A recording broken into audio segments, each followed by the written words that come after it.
Hi, everybody. Welcome back to Sarah's Table. Pew, pew, pew, pew, pew. I'm Sarah Moore. My pronouns are she, her, and I'm going to be your host for the evening and your game master and your favorite person.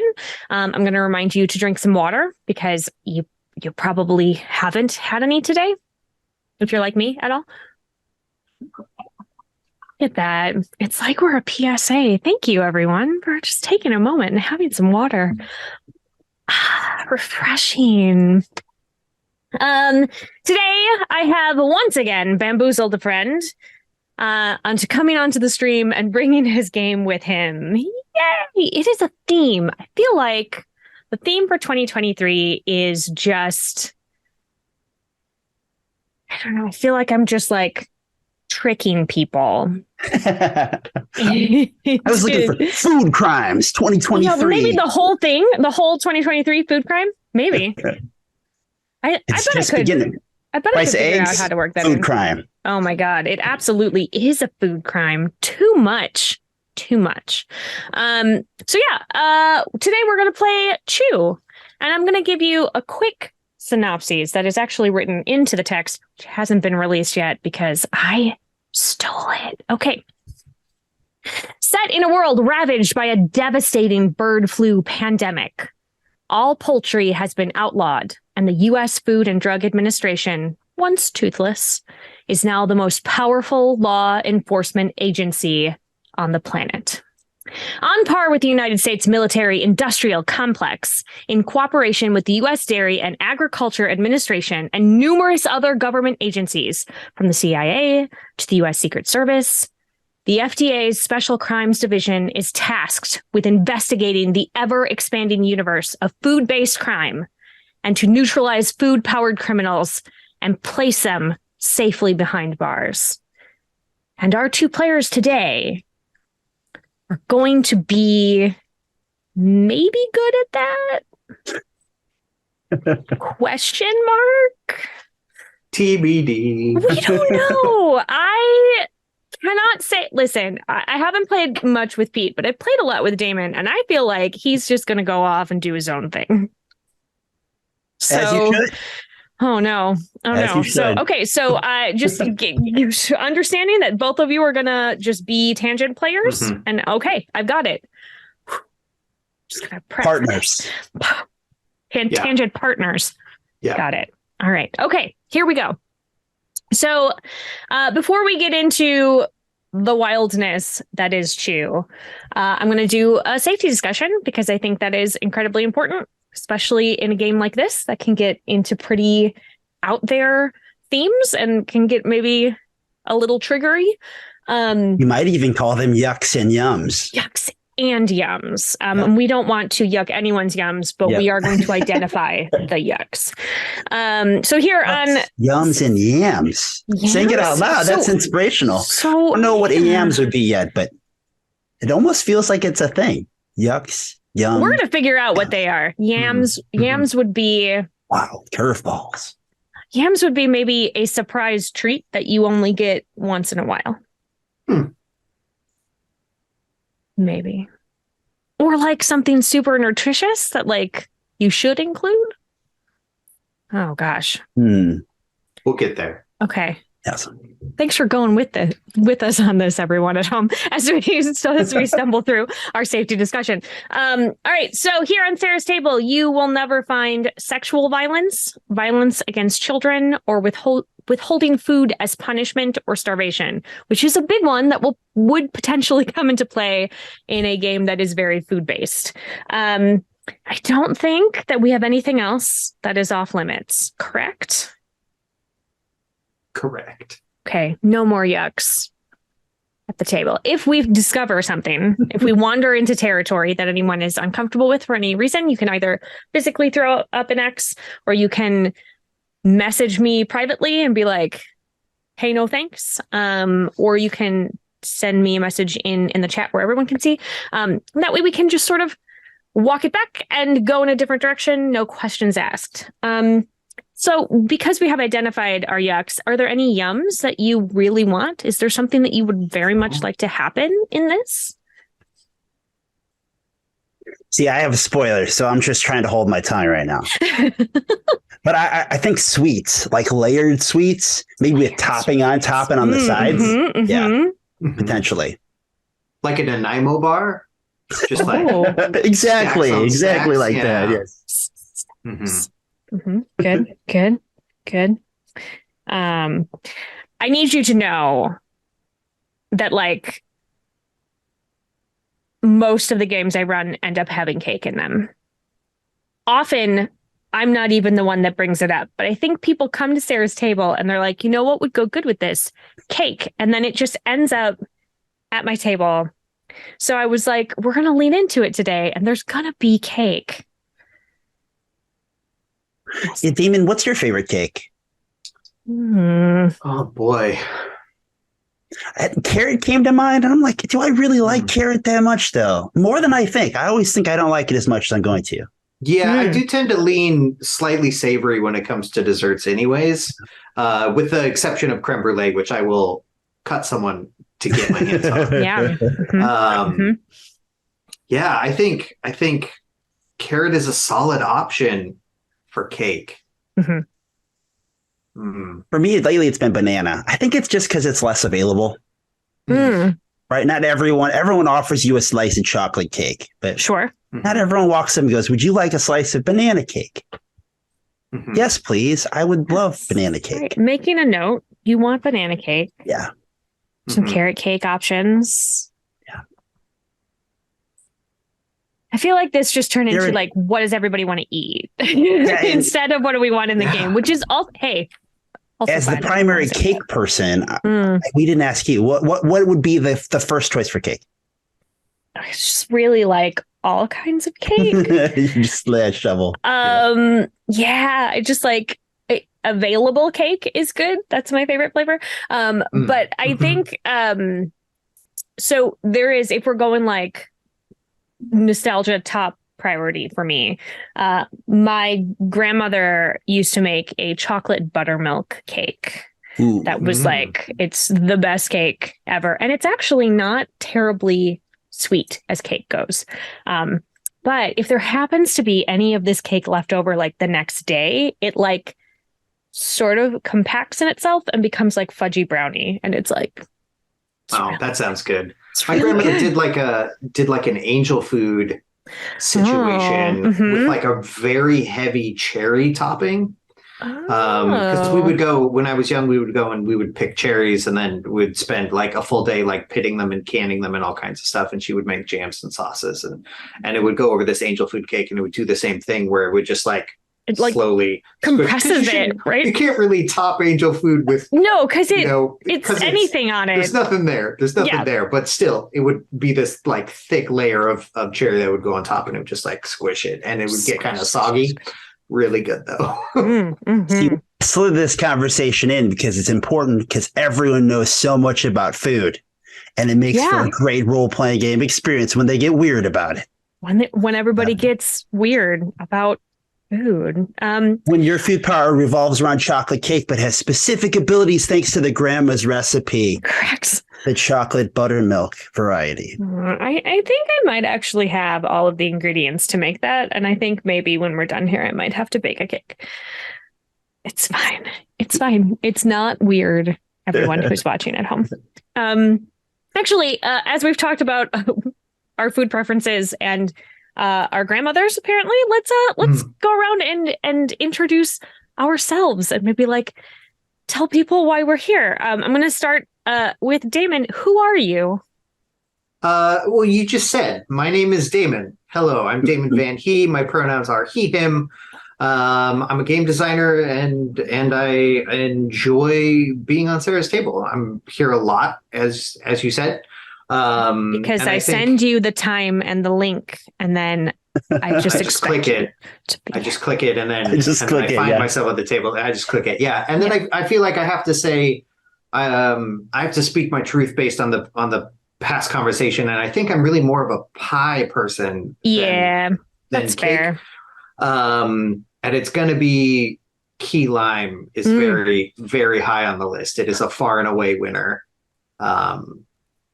That's like, who I am. It's not super It's not super sweet. It's more like tart. Yeah. Right. Yeah. Like you are like a lemon pie also probably like sort of thing, like because you're not looking for that super sweet. Yeah. Because you're wrong. Ooh, all right, moving on. Pete. All right.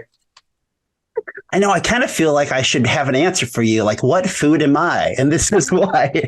Yeah. Let me compare to you a mango to my personality. But I'm Pete Petrusha. This is one of my new games. I run a company called Imagining Games.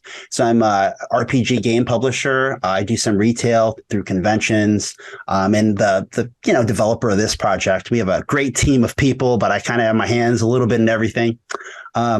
But yeah. So I do a lot of conventions, make a handful of games. Really happy last year we got a best rules nomination for something I designed. So I'm really happy to be here, especially on Gen Con TV. That's exciting. So yay. Thank you for having me, Sarah. Thanks for clicking the thing. Oh yeah, that's right. That's right. Just like just I got some extra time. Click. Wonder what's going on over there. I don't know what this is, and then you can't leave once you've clicked it. So I mean. Yeah, I clicked got it. So click the got it button. So I'm gonna have us dive in. We're gonna build. Let's do it. Our characters. And according to this delightful rulebook that I have in front of me, step 1 is choosing your approaches. I know that there is a possibility of being able to just like look at the list and choose. But I love a chart, and there's a chart that you can roll on. And I think we're going to do it because it's perfect for right now because we just love it. Everyone doesn't have the list in front of them anyway. So right. So you get to pick 3. So what you're going to end up doing is we're going to do, going to roll 2d6 and you're going to tell me what is on each of them. And we'll go back and forth. So, Damon, you first. Roll me 2d6 and tell me what numbers come up. Oh, I rolled 2 4s. 44. I feel so guilty now. I got to grab my dice. This is wonderful. Interesting with lemons that we were just talking about. You got lemon head, which means that you are cynical. Wow. And you leave a sour. I feel like I can play that. Yeah, and you leave a sour taste in people's mouths. Absolutely, I do. That really is just like my play style. Already. In general. In general. Perfect. My IRL disposition. All right, Pete, do you have your 2d6? 22. 22. You are a chicken. You're not proud. Chicken. How literally should we interpret that? I think you're still people. All right. Fine. I don't think Pete is going to play an actual chicken, but you know what? Fine. It is his choice. I don't know. The big thing, Damon, is that like everything you do in the game, everyone can kind of read that you're a chicken.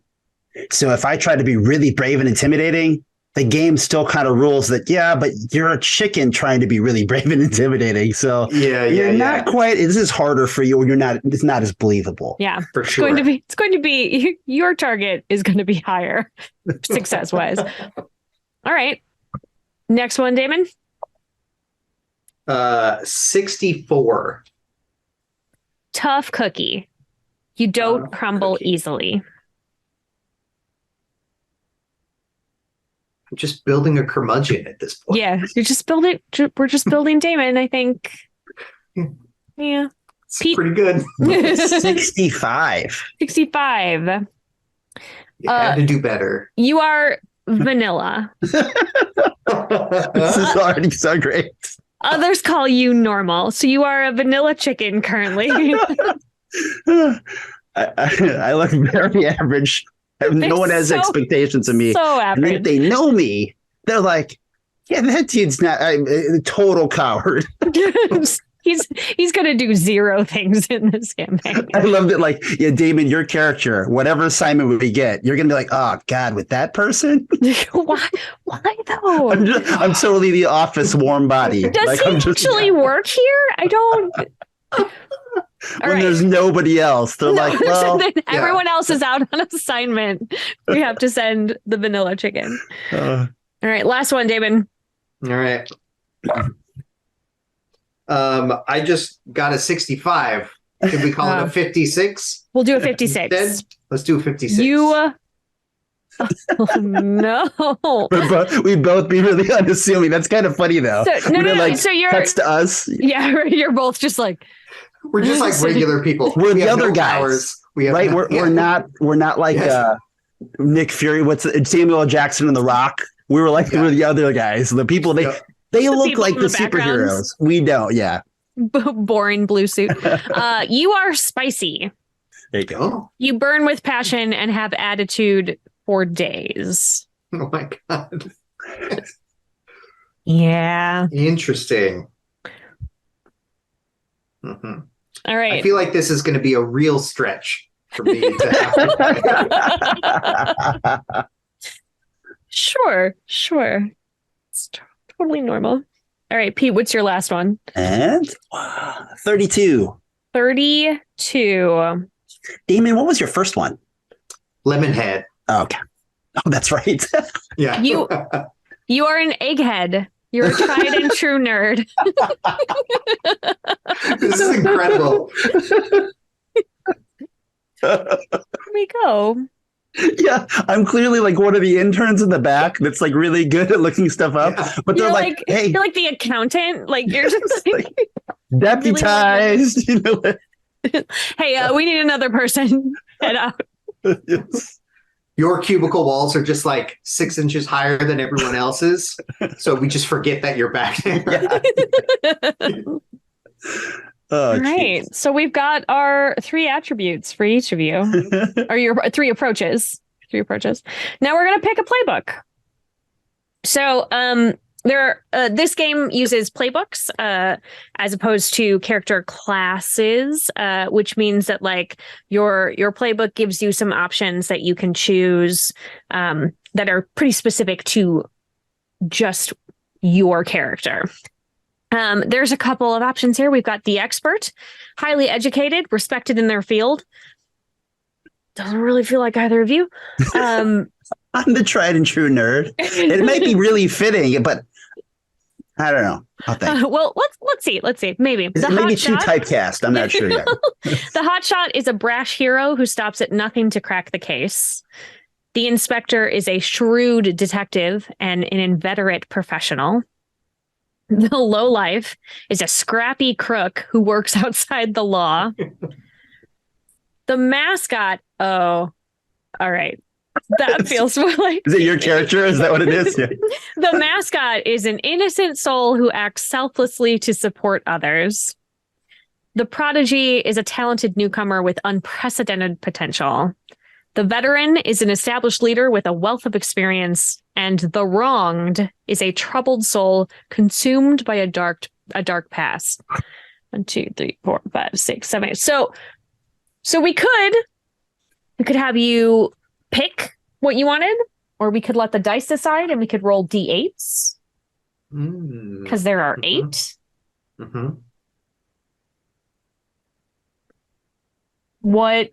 What is screaming at you today, friends? Don't say your cats. I know your cats are screaming at you. All the time, forever and ever. But which of these? Because of my approaches, and after we went through them, I really wanted to play the expert or the inspector anyway. But now I just have to be the expert because I have to be the accountant or something. Like, you are highly educated, super respected in your particular field, which we're going to figure out what your field is.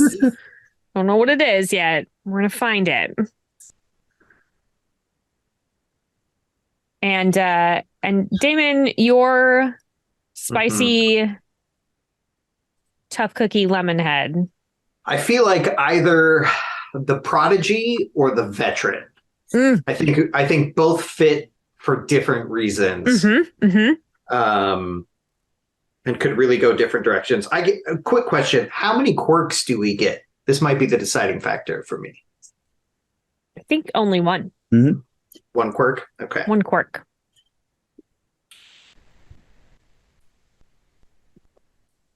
I mean, they both look really cool. All right. I mean, all of the characters are very cool. The options are all very cool. Sarah, I would like you to roll for it. Oh.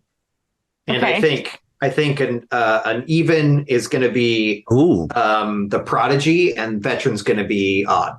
Nice. Okay. I did high low. I got a 2, so I got an even. Even, so prodigy. Prodigy. The prodigy. Talented newcomer with unprecedented potential. I'm going to be jaded and unhappy to be here. Great. That is absolutely an energy that I want you always bringing to my table, if possible. Just like always be like, I can't believe you did this to me again. Okay. So now we are going to pick 2 perks. So each playbook has some perk options listed on the front right side of that character sheet that you are now looking at.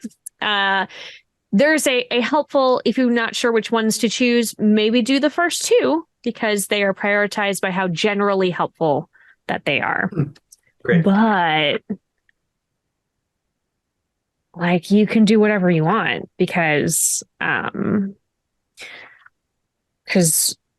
we're telling a story together, and I know the person who wrote it is here, but the rules don't matter. Do whatever you want. I've always wanted to have Space Cadet. It's the lowest one of my perks. Do it. It's the one where I use psychedelics. Oh, and that's pretty great. Come on. When was the last time you even left your cubicle? Do you live there? Well, we also mentioned I'm a coward. So the only reason I might be able to have the bravery and the guts to actually go anywhere is to just be take a bunch of drugs and then you can go out. Yeah. And I mean, if you're high enough, it is scary to leave that cubicle. Yeah, like, that's true. Don't want to go another anywhere. Color a foot away, and I can't. I can't. That's the color that my feet sink through. Everyone knows that. Oh, geez. Gosh. It's fun when you're playing, though, because, you know, all the time I like writing and like balancing things, but not staring at it like as a player and going like, but I really want this one. Like with the background you've already made for my character, I could have knowledge bomb where I literally just drop endless big words where I captivate everyone, either by just the sheer amount of words that I vomit and the specific nerdness of what I talk about that they can't look away for a time being. Perhaps in horror, but still looking. Exactly. Right. Are you waffling between some? Damon, have you chosen yours? I think I'm just gonna take the first 2. Take this the game suggested first 2. Okay. Tell me what they are. So the first is superior. I mark the cocky condition to dig in without expending appetite. And so long as I'm suffering from that condition, I gain effect to actions where the cocky condition applies. And then the second one is mental palace. When you dig in addition to any other effects, I get to choose either receiving a perfect mental map of my surroundings, or I know exactly what's about to happen, though the outcome remains fuzzy. Interesting. Okay. Oh, I could discover a second quirk, though. Oh, no. Right. Low-hanging fruit there. Oh, no.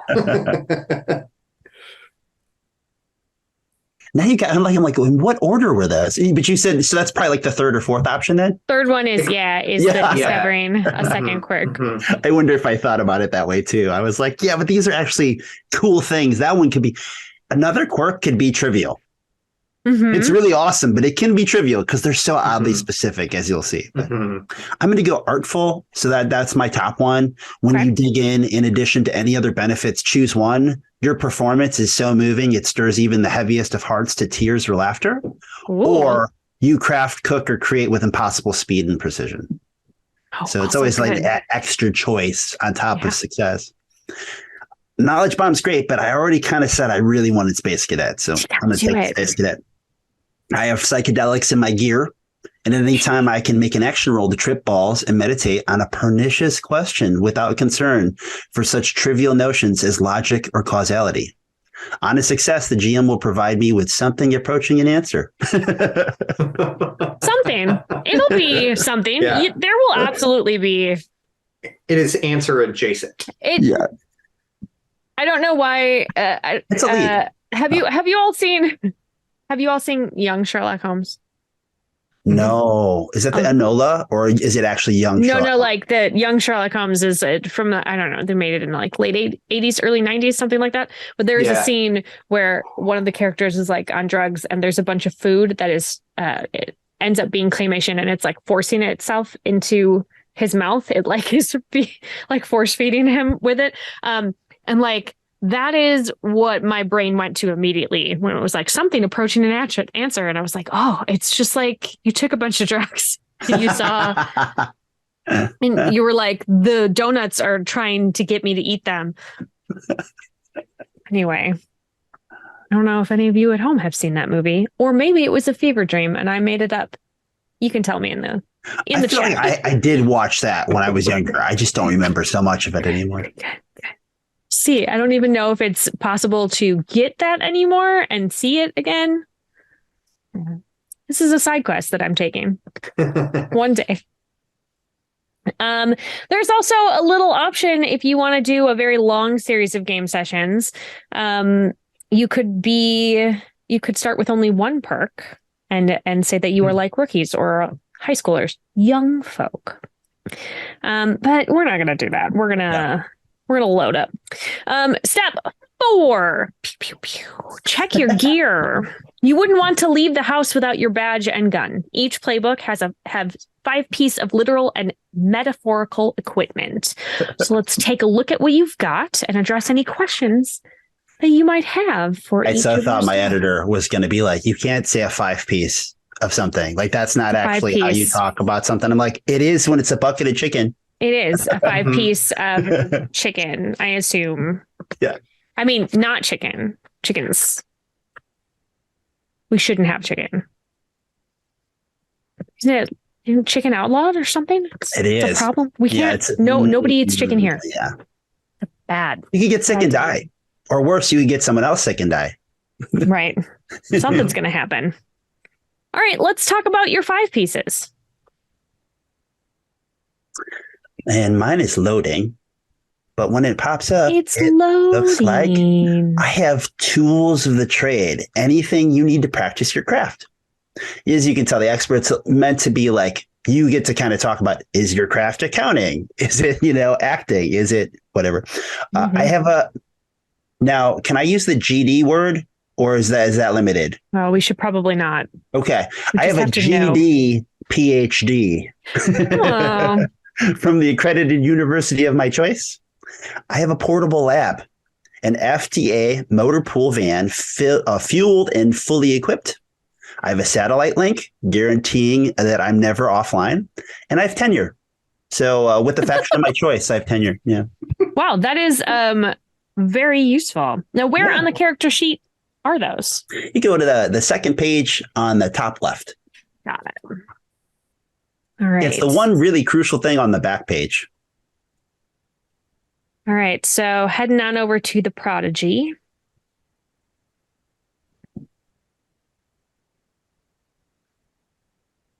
Damon, can you see the second page? I cannot. Do you want me to read it for you? Yeah. What's my 5-piece? You got, I'll drop them first, right? You got a crime solving kit. That includes a mixtape, magnifying glass, corn nuts, and it says, etc. You got awards and trophies because, just to prove that you're the smartest. Sure. You have a gaming laptop. It runs so hot, you could fry an egg on the keyboard. You have a NutriKick. That's an affordable, nutrient-rich and 1,000 milligrams of caffeine. I feel like, I was like, but it doesn't say what it is. It says enough. It's affordable. It's nutrient rich and has 1,000 milligrams of caffeine. That's all you need. And you have a fake ID just in case you're one of the minors working for the FDA. According to the law, there are things you can't do until now. Hello. that's all liberal stuff too. Like, so fake ID, we think of like to buy beer, but it could be like a driver's license or, passport or whatever. Semi truck credential. What do you call those? Yeah. Your CDL. CDL, commercial driving license. Yeah. You got a forged top secret badge or something. I hope it's made out of crayons. Just scribble it. It's very Doctor Who of just like, these are my credentials. Yeah. Or like Ron Swanson's just like, I do what I want. This is it. Great. Are there any questions on any of those gear? Do we need to trick out any of them? I think I got it. How's your truck, Pete? Like, is it, did you give your truck a name? Like, is it I think because like the character we've already talked about, like it's not, it's on my sheet. It's just that like, I literally like, I'm probably the person when it needs to be filled. They're like, hey, you go, I'm like the person they send to go put the gas in. Oh, because, sure. The special crimes agents can't be, busied with things like that. Right. That's beneath them. Yeah. So it's got nothing that says it's mine. Like it's 100% like sterile, very cookie cutter, FDA on the side. The lab isn't actually like accredited for me. I just know how to use it. Sure. Are there any like special snacks that you put in there thinking they might no snacks for them? But they're probably like every time I go in, I probably bring like the proper amount of like face masks, hand gloves, Windex. Sure. All of this stuff that like you should have. Yeah. But nothing to like make you more comfortable. Yeah. I might even, because I do that so that I have to clean less and then so that I can clean it before I leave, because otherwise they'll make me come back and clean it later. So, do it. Yeah. That sounds terrible. We don't want to do that. I'm one of the eggheads in the back, So what it is. All right. Step 5 is picking a job. So what does your playbook look like in everyday life? Are you an undercover agent infiltrating Montero Industries? Are you a hot dog cart vendor selling a mean weenie? Stoned out NASA researcher? Maybe a relentless crusader of the neighborhood watch? There are a couple of categories. You could be in the federal agents. You could be municipal. You could be civilian experts. Could be criminals. Could be something else. Something else, the biggest category. Just a lot of options down there. A lot of options there. Yeah. Do we want to roll for this also? Roll for a category and then go from there? We could, yeah. I could D6 you. Yeah. Yeah. Hit me with the D6, Damon. Doing it. I got a 5. 1, 2, 3, 4, 5. You're something else. Here are the things that are written here. A weird space kid. A North Korean general. A vampire. Just kidding. Vampires aren't real. A dead guy. A cockfighting rooster. You could be French. That's your job, is French. French. Savory space alien. Amazon necromantic death cultist, a noted food pornographer, a post transformer, a reviver, Zandu Wei warrior chef. Any of those jumping out at you, buddy? It makes my day so much to hear somebody read that out loud. You're welcome. And I'm choosing from that list or something. Or making it up something adjacent to that list or from that list. Oh, so great. Except for a vampire, because just kidding, vampires aren't real. I mean, you can be a vampire poser. A vampire. Yeah. In quotes. I think I want to be lab grown. Oh, nice. All right. I think that's That's my job. Is being grown in a lab. Being lab grown, and then dealing with whatever that means. Great. Like, you literally could be like lab grown chicken as an alternative. Like if it was like in-house trying to like theorize what like alternative lab grown chicken were going to be made by corporations, but like you somehow were sentient. They like accidentally made a person. They were like, ooh, we sequenced this wrong. Yeah. Now it's a person. I'm just like a nugget. Like just little. Just like a mass of that chicken sludge that they but person shaped. But person shaped, yeah. Got it. Yeah. And then cool. and then probably like seared off to make skin. It's a good sear. Sure. Don't get me wrong. It's golden. It holds up to close scrutiny. Yeah. But like it always smells a little bit like cooking meat around you, maybe just like a little. Just a little bit. Yeah. The best part too is there's actually people who look like food. So you have an alibi where you're weird, but you're not the weirdest thing anybody's ever seen. Not the weirdest. Just think you're the people that have that food power where they look like the food they eat. So people are going to talk to you about being, this Broma Latour or whatever. And you're like, yeah, I get it all the time. No, I'm actually a nugget. Actually a nugget. And that's probably why you're so cynical. Everyone thinks they know you. And so that tracks then, because my fake ID can be it just says like you're not a person. It's just like person. Human on it. Person. Mm-hmm. Yeah. I really wish the picture was totally somebody else. It's like a nugget. Yeah, it just says person on it, and there's a picture of someone who is not me. But if I flash it fast enough, nobody notices. And if anyone ever questions it, I can just get really insulted over them asking whether or not I am a person. Yeah, how dare you? How dare you ask me that? And then I could just dead-eye them for a little while until they go away. Yeah. I really like this character.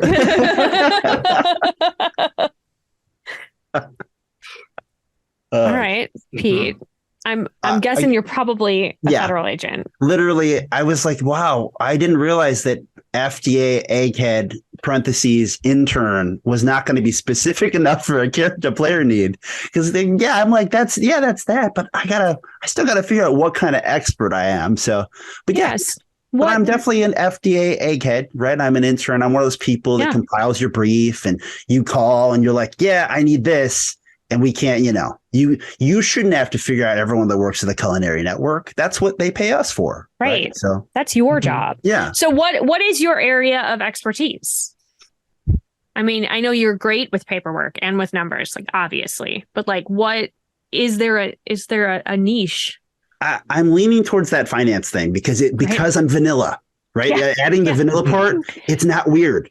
Like I'm literally like, hey, you call. I wanted to throw a name on my character that I don't have yet. I'm like, whether it's Maurice or so Maurice for the moment. So it's like, oh, you need to figure out. Also French.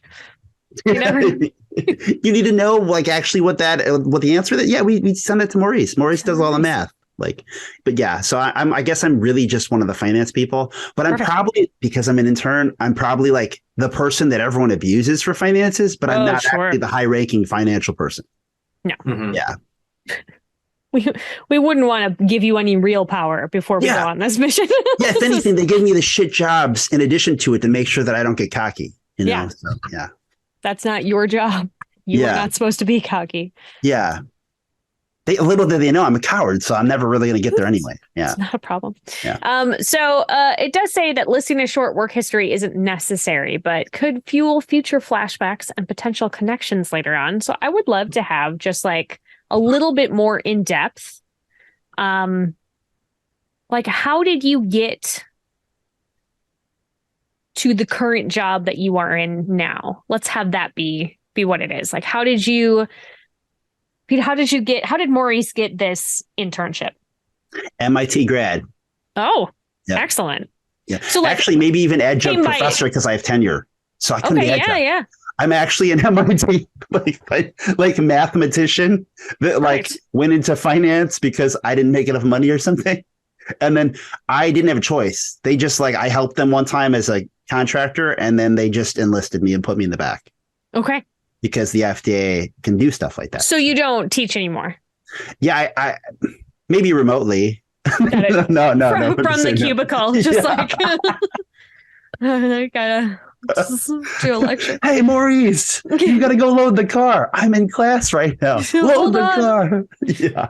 All right, everybody, go turn to page 326. I'll be right back. Yeah. All right, and chicken nugget. Mm-hmm.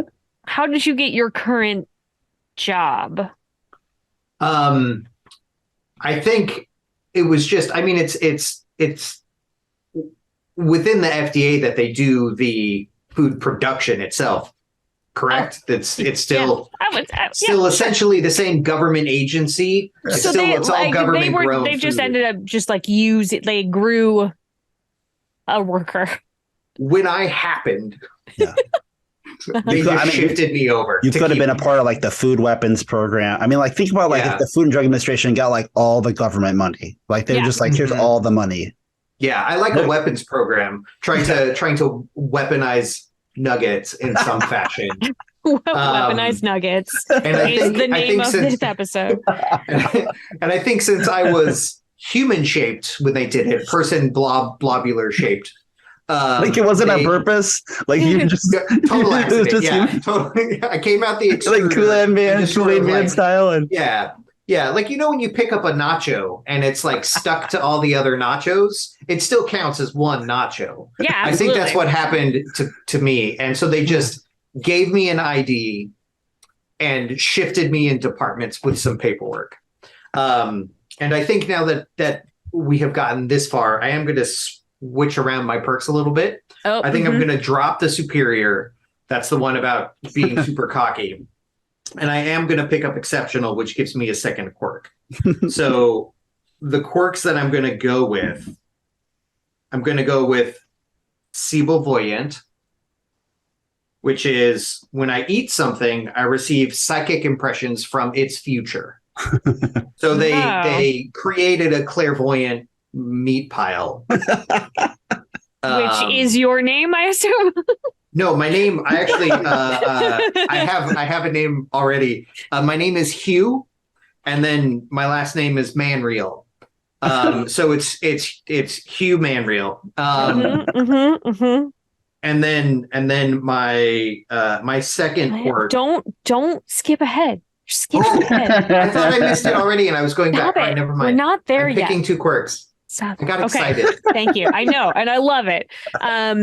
So I do have one more quick question about Hugh. So like, how old are you actually, and how old do you present in people years? In people years.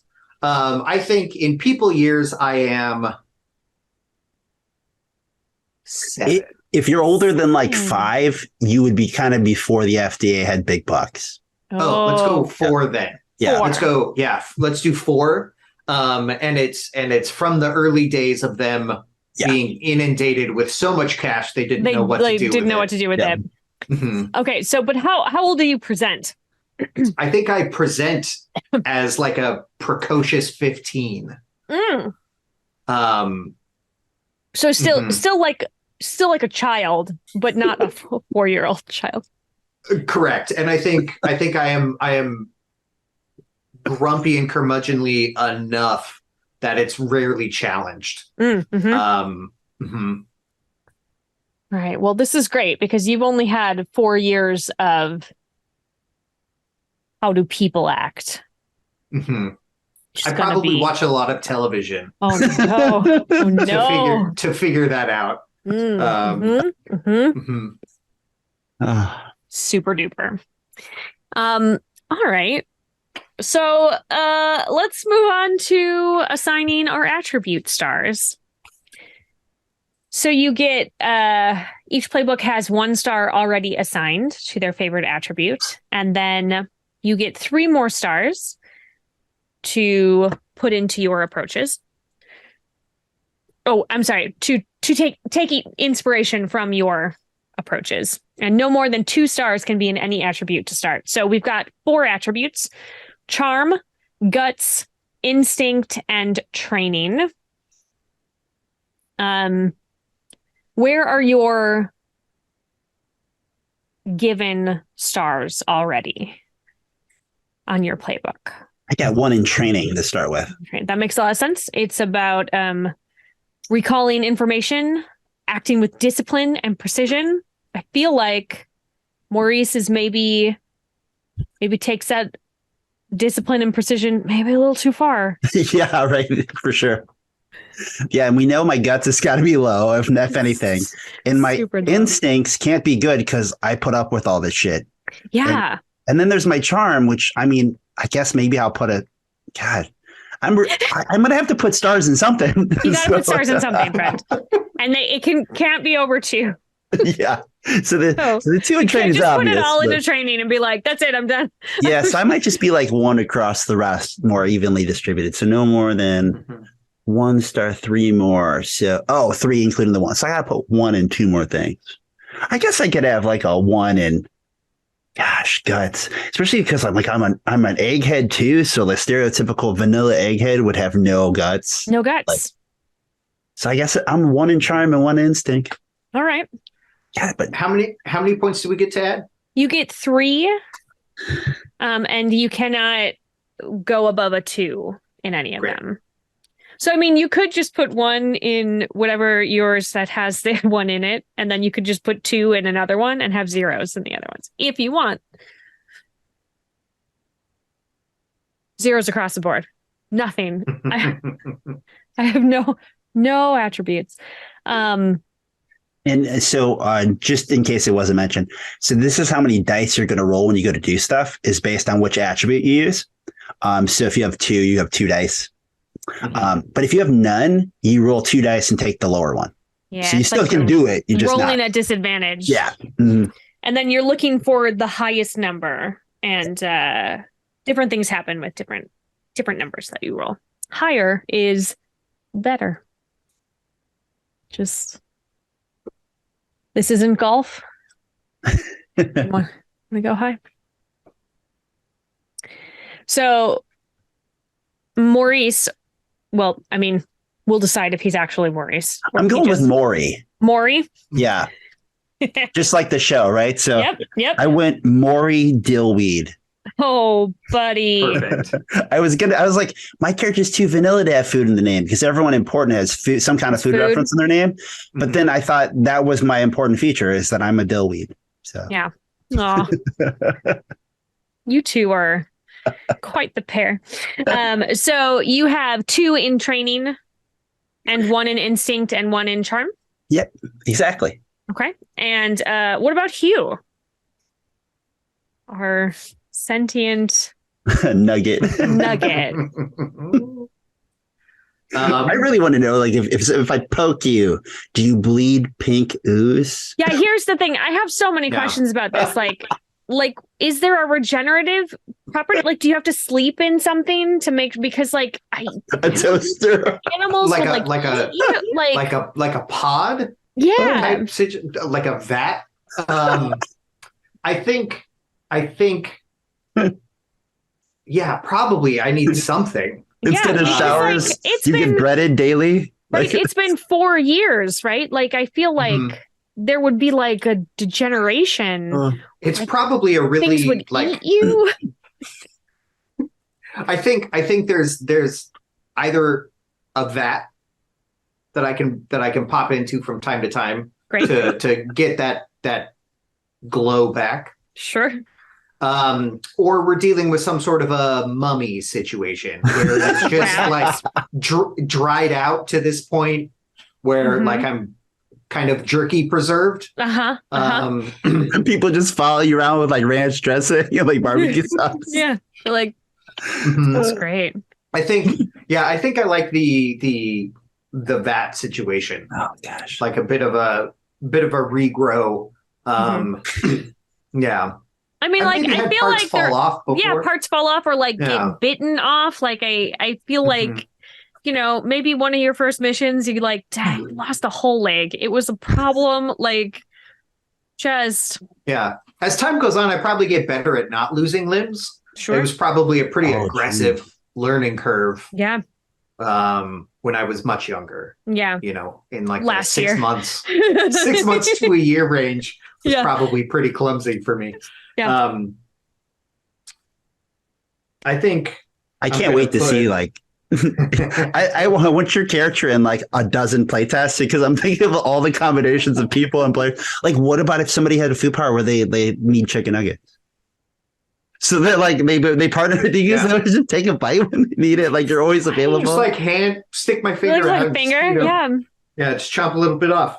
Combo abilities with the nugget. There's definitely a note in his file not to ever pair him with one of the drug sniffing dogs because just chomps on him the whole time. I mean, it's already bad enough. Like if you outlawed all chicken, but everyone remembers chicken nuggets from like 2 years ago. I mean, like you have to coach yourself with like perfume or all kinds of stuff to like make it so like chicken. Everywhere you go, people would be like, okay, so I think I'm going to carry around like a fistful of like mice following you around. Like pine tree, like from inside of a car. So I probably have like new car smell all the time, or pine. I think I alternate between the two of those. Depending on what day of the week it is. Like pine might be my going out on the weekend smell. and then going to work is like new car smell. Right. Just like 20 of them in my pocket. I really wish that you had like a solid human neck so you could wear it like a gold chain. Like you absolutely can. Yeah. Just a pine tree, like yeah. I'm seared off. I've got some, I've got some resistance to the exterior. Well, I picked my attributes also. Tell me about your attributes. So I had one in instinct as a given. Okay. And I'm just gonna leave it at 1. Okay. And then I'm putting 1 in guts. Okay. And then I'm putting 2 in charm, but I'm not going to use it the way you think I'm going to use it. It's not because I assume charming. You're going to use it for evil. That's what I assume. Because charm is, your ability to influence others and a measure of your personality. It's not necessarily like a cool thing. It's not. This isn't a suave persuasion situation. This is a. You smell like nuggets. A stare down and outlast the weird nugget guy. Weird nugget man. Yeah. So I got 2 in charm. I'm also interested in like like what are a nugget's emotions? Mm-hmm. Do you have emotions? Yes, I do. Do you have emotions? I do have emotions. I am learning how emotions be over time from various television shows that I've watched. And so I assume my reactions tend to be extreme and brief. Great. With maybe not a lot of lead up. Okay, cool. I'm sure that Maury will know exactly how to deal with all of that. Okay, cool. Let's choose your quirk. Quirks are oddly specific food powers, privileges, or out-of-this-world abilities that set a character apart from nearly every other man, woman, or rooster on the planet. All right. You each start with 1 quirk. However, Hugh has a second because he's a chicken nugget and they operate. Nugget. I'm an exceptional nugget. Yeah. All right. So. Don't mind me. I'm just looking through them all. Like, what's perfect for Maury? There's a lot of them. Man, there's so many, and they're all really fun. And like, you can take I suppose you could take a non-food power quirk if you wanted. There are some, like celebrity or cyborg or really, really badass. Could take that as well. You kind of actually stumbled on what we were calling chog which was kind of like lab grown sort of experiments.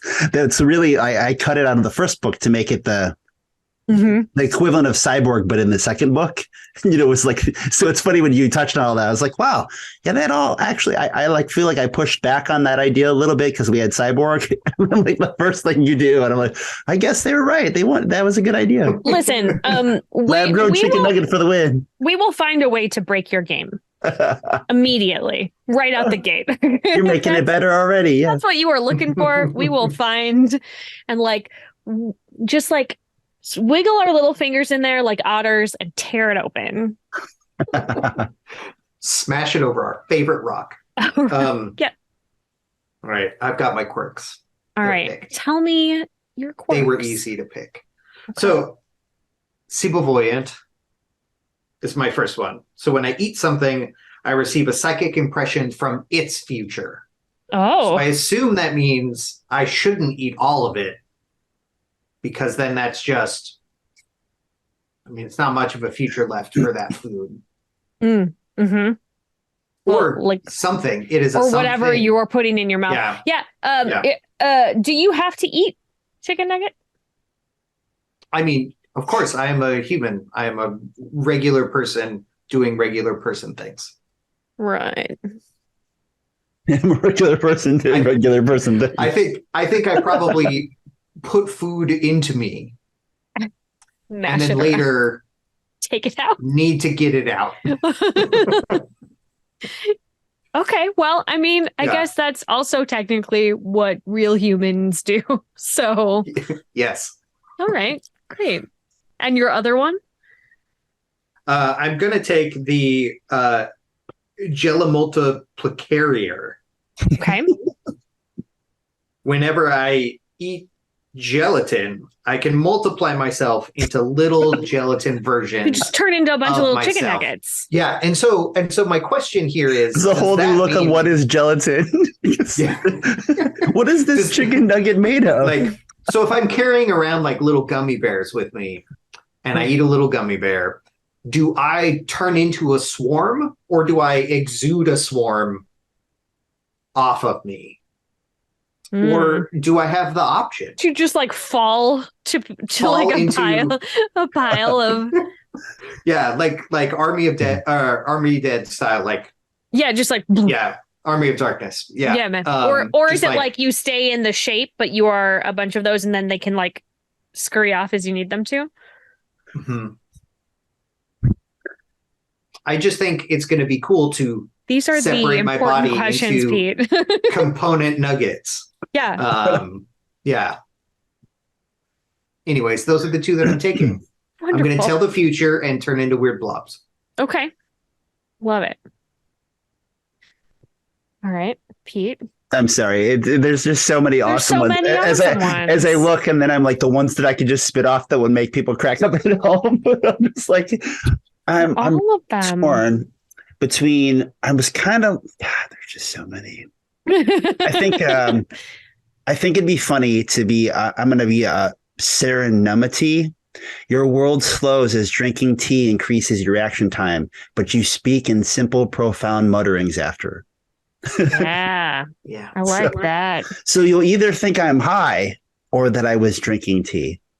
It's both. Could be both. Doubling up on it. You're working on those thoughts. Depends on the tea. I was leaning towards the one that was the I turn into a tree. That's you also transform good. into an immobile sapient tree or wooden object when eating starchy vegetables, because it seemed kind of funny. Because what would I be good for? It would be a sandbag or something. A chair. Yeah, you could just turn into a chair, which is why no one in the office realizes you're there when you're around. Or it's another perk of being my boss. Hey, you chair now. I need to sit.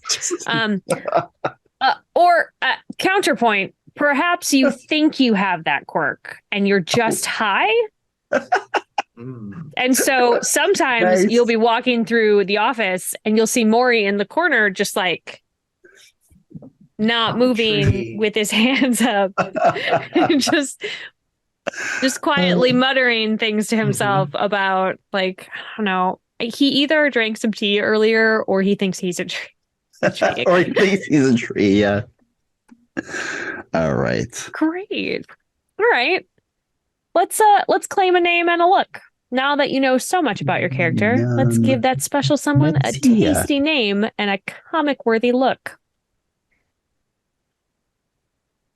All right. So consider your favorite foods, your food power, food brands for inspiration. Yeah, so we know I'm going to be Maury Dillweed. Maury Dillweed. We know I'm vanilla, so my look is going to be like business casual. I wonder if there'd be anything I'd add to it. I got to have like the butt cut. Like, it's got to be sure. Straight, short. I mean, a little bit mushroom, like the hair's a little too long, but still short. So just kind of, Like you maybe should have gone and gotten a haircut. I was like, I probably look like Dwight from The Office. That's probably what I look like. Perfect. Yeah. I mean, I think Dwight sometimes thinks he's a tree, so I think we're good. That's true. Yeah, I can be really tall. Yeah. So just, yeah. Great. And what about Maury's pronouns? I'm going to stick with he, him. All right. Now, Hugh, what are your pronouns?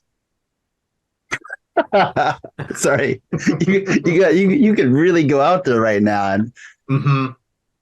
I think that I will stick with what is on my ID. What is on your ID? And I think on my ID it says he, him. Okay.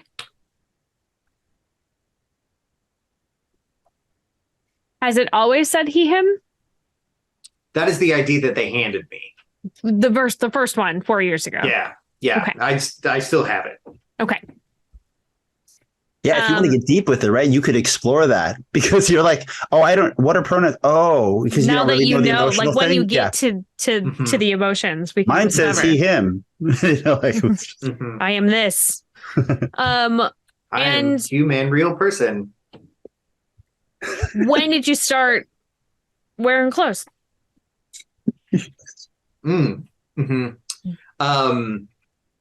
I think I probably spent a few months without clothes. Sure. Because that was a lot of time like figuring out how to move my mass around. Yeah.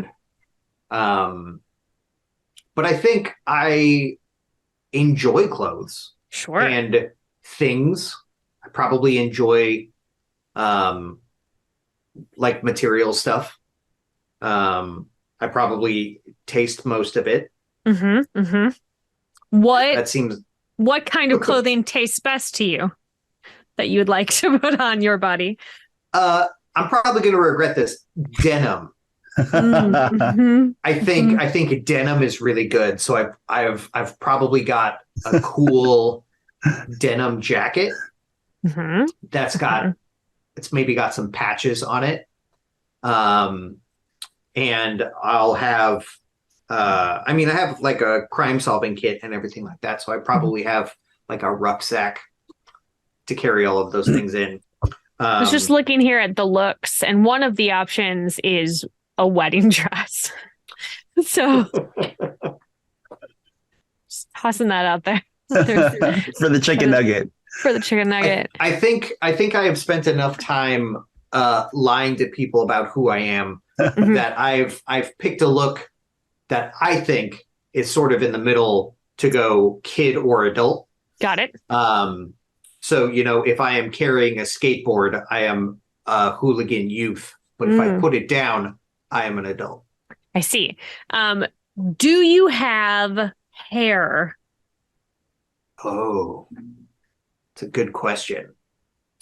I've been thinking about your feet this whole time. I'm like, are they like rounded out like a gingerbread man? Or did you like work with the team to help like remold your feet so they were more practical? Are they just burnt on the bottom? So it's like calloused feet. That's how you don't need no shoes? Because shoes just would come right off, right? Unless you got the hook part, Yeah. That's an interesting question. It could be like elephant feet, just like broad. And like, flat on the bottom? Yeah. Broad and flat. They're sauce cups because they thought it was funny. I think I Amazing. have Probably I at have, first, and then you were like, I am a real man. yeah. I think I have custom orthotics. My shoes are probably a bit bigger Mm. than they look like they maybe should be, and that's because I'm just like jamming into them. And Uh-huh. then if I am wearing shoes, I get that foot look with Oh. my leg. Um, but without them, it's probably a little sloppier. Yeah, there could be a Gumby situation. You could just slide everywhere. Wow. Shout out Great. to Gumby. Yeah, I don't know. I do love a Gumby. I do love Yeah. Gumby. Wow. Okay. Great. Oh, we didn't answer if you have hair. Do you have Oh, hair? yeah, yeah. Um, I do not. I do not have hair. No hair. No hair. You know, it could be part of the weird things you do. You just go around like collect it from like victims or victims. Oh, I probably Making have eyebrows. wigs. Drawing Some eyebrows. days I have wigs. Oh my Yeah. god. Yeah. I probably have a lot of wigs that I trade out because I think I maybe like hair conceptually. Mm. You But like I've the tried idea to of like hair. form it a little bit, and it's just like no, like I can kind of part my head a little by like Oh, God. creasing down my, but it just doesn't Yeah. do the same Sure. as So you real would hair. need wigs, yeah. So I need wigs, and they're probably really ostentatious. Like drag queen wigs.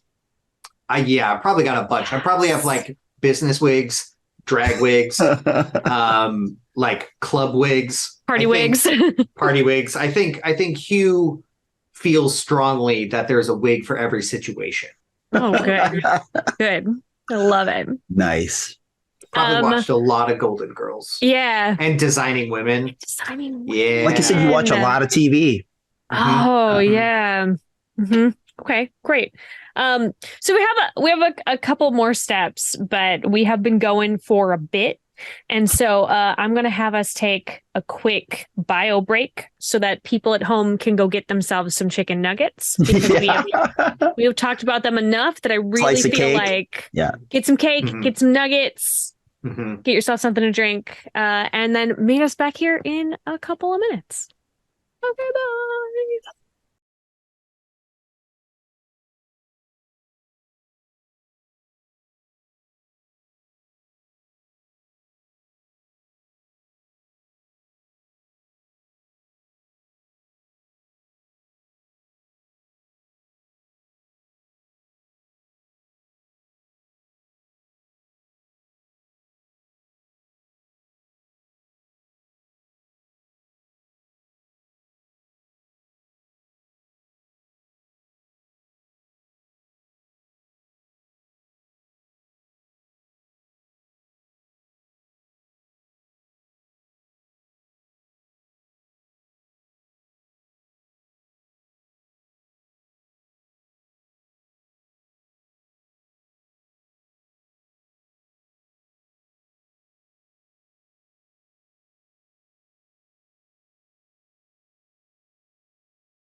Well, welcome back from the break.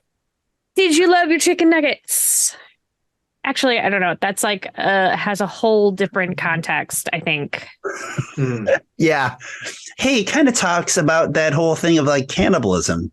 Yeah. Because like if a chicken nugget eats a chicken nugget. Well, and here's a question. If I nibble a little bit off of myself, can you find your own future? No. I think that probably was a loop that you were stuck in for 2-3 months. Just like nibbling and seeing. And they finally were like, Hugh, you gotta stop. Like they sent you to like the in-house therapist. And we're like, tell me why. Like you have to stop. It's not healthy for you. Yeah. Speaking of not healthy for you, we're going to finish out character creation by finding out what sort of trouble each of your characters are in. And there are 6 kinds, and it's another table. And I feel like we should have you each roll a d6 to determine what type that you have. Just 1d6? Just 1d6. What type do I have? I rolled a 6. Hugh, you have a vice. Oh. So there are some examples that you can choose from, or we can make up your own. But here is what is in the chart. You are glued to dating apps. It's finger licking good. Late nights with Layman's own whiskey. Food pornography. Licking chogs and tripping balls. Which is funny because you're a chog. Chogs, by the way, they're like chicken frogs. So people in the world start genetically creating alternative forms of chicken. So that like they spliced chicken DNA with frog DNA and they created chogs. Chogs. Yeah. Perfect. McBeefy's number 5, but the service is shit. Cheapo Depot sales. Thin-X energy drinks. What is your vice as a sentient, very large nugget? I think I'm gonna go with the Cheapo Depot sales. Cheapo Depot sales. I think any time there is a bargain, he was interested in both spending less and getting more. So is Hugh a coupon clipper? Yes. That was a very easy yes. Yes. You got very excited about that. Yeah, you're like, I've probably got like a coupon tracking app, which will let me know, if there's ever like a double coupon day at the various places. This is probably like a third-party app. I don't think the stores themselves are. No, it's like a tracker, like a coupon tracker app. Yeah. There's definitely like a Discord of fellow clippers. Sure. Someone has put together this coupon app. Cool. It's like you and like a bunch of old women named Cheryl that are like yeah, perfect. Give me a D6, Pete. Let's see what I got. A 4. You have a rivalry. Yeah. I looking at that list, thought I knew which one I wanted, and then I found one even better in that list, which was the U.S. Navy doesn't believe I'm man enough. Yeah. Yeah. So your rival is the entire U.S. Navy. I secretly want to be a part of the U.S. Navy. Oh. Like this whole time, all I've ever wanted to be was a seaman, but I wasn't man enough. So yeah. Not man enough to be a seaman. Do you get seasick?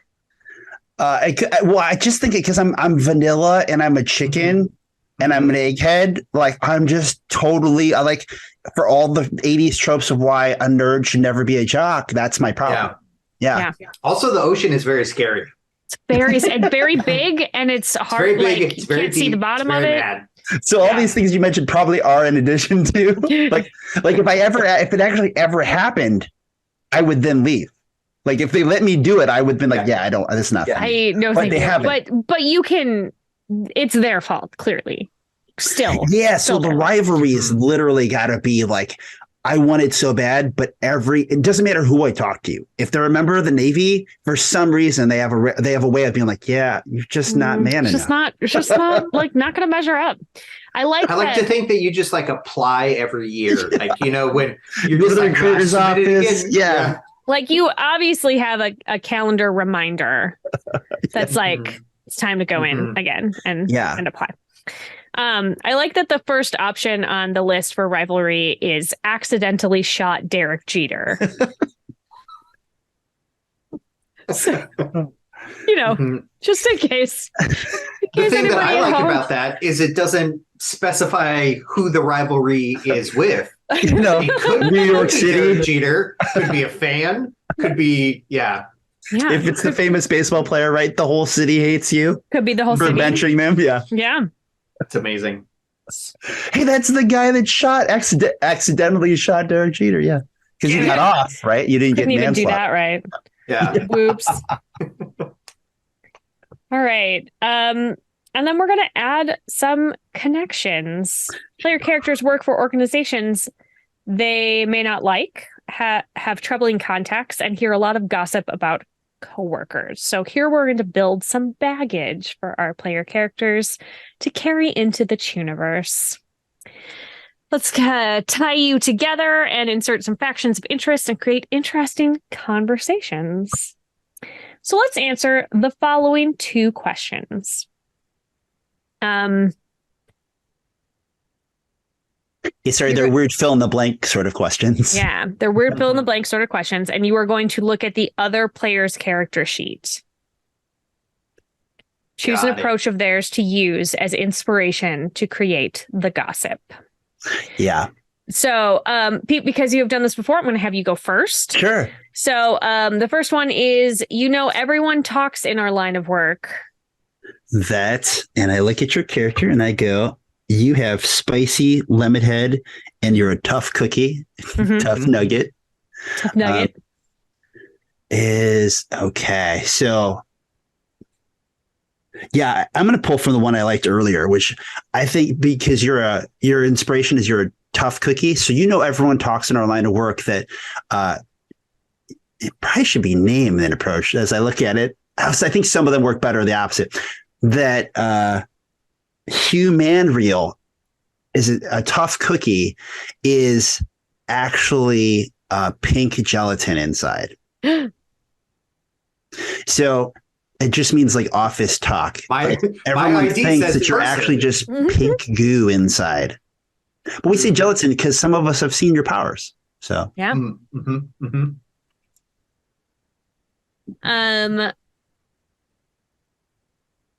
And now, Damon, we're going to have you do the same thing.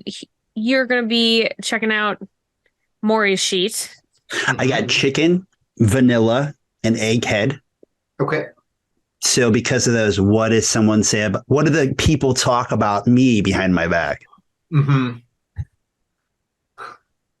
I think the gossip is that you really wish people were talking about you behind your back. And you're just always kind of like trying to start your own rumors, and everyone is like, Maury, no. I'm so vanilla that no one actually talks about me behind my back. Oh my God. I have a complex. Yes. Yeah. That's all right. Great. This is so much fun. So vanilla. Okay. No one talks about me. Maury, what faction do you work for or have worked for or just can't stand?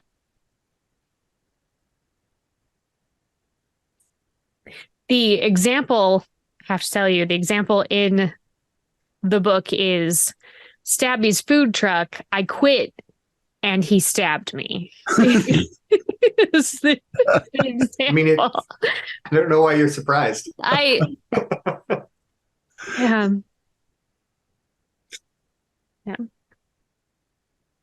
I know in my case, clearly I already mentioned the Navy. So the Navy gets introduced, not because I've worked for them. It's because of who I'd like to work for. I'm like, but if only I could be a part of the U.S. Navy. I just want to be part if I could be out in sea with the real men, then they'd see me. Do you have like one of those like hot men of the Navy calendars like in your cubicle? I think it'd be funny if I did, and I don't think it's weird. No. Yeah, because like everyone else is like, okay, well, like. And not like, I shouldn't say weird, right? I don't really look at it like it's clearly made to be like an attractive piece of like. Right, it's not like a beefcake for you. It's like. Yeah. Like you bought it because it's the Navy. Yeah. So like you go to my cube. Useful calendar. Yeah, and if I bring it up, I'm like these fellas in the Navy. And people are like, what are you trying to, what is. Like that dude is definitely not in the Navy, Maury. That is not. Like he's wearing the hat. I don't. So it's why worth else mentioning would he be wearing the hat? The U.S. Navy in Chew is only men, and they're all in Popeye outfits. Like they literally all have the Popeye outfit, but a lot of them have like midriff shirts and stuff. So it's just funny that like that's like it's like a uniform, like a cartoon of what they look like. They all got like the rope around their neck and the little hat like Popeye, even though it's the modern Navy, or they have an ascot like scarf thing, so. So yeah, perfect. So those people would be like super hot, like Magic Mike, but like, wearing Popeye outfits. All right. Well, I know that you, Hugh, haven't been around for a super long time. Did you ever do like did you work for anybody else before you landed in your current place? Like, I did. I think there was a brief stint where the folks that grew me thought it might be best to just see what happens with me, like out in the populace. Yeah. And I think that for a bit I worked at whatever Chew's equivalent of like a 7-Eleven is, wherever you can get a Slurpee. But I think that Brain Freeze and Hugh do not go well together. No, that doesn't seem. I think it is a thing that I find deeply uncomfortable. And so I probably worked there for an afternoon and then immediately quit. And went back to whoever was handling me at that time and said, no, I'm not doing that. No. I wonder if it's like you were drinking this like Slurpee situation and it just was like oozing. Or straws might also be hard. Like yeah, I could go into the straw as much as anything could come out of the straw. Yeah. Oh my God. Like it's just an uncomfortable situation and I did not enjoy it. And so I quit. And so since then, I have just sort of like glared at those places whenever I walk by them. Yeah. So let's see what it would be. Was it also a gas station or was it like? No, I think just like a convenience store. Strictly a convenience store. Yeah. Like a little bodega, but a chain bodega. Something that tries really hard to be like a neighborhood bodega, but absolutely. But it's not. Yeah, I'm in the background kind of looking too. I'm like, God, I should know that offhead.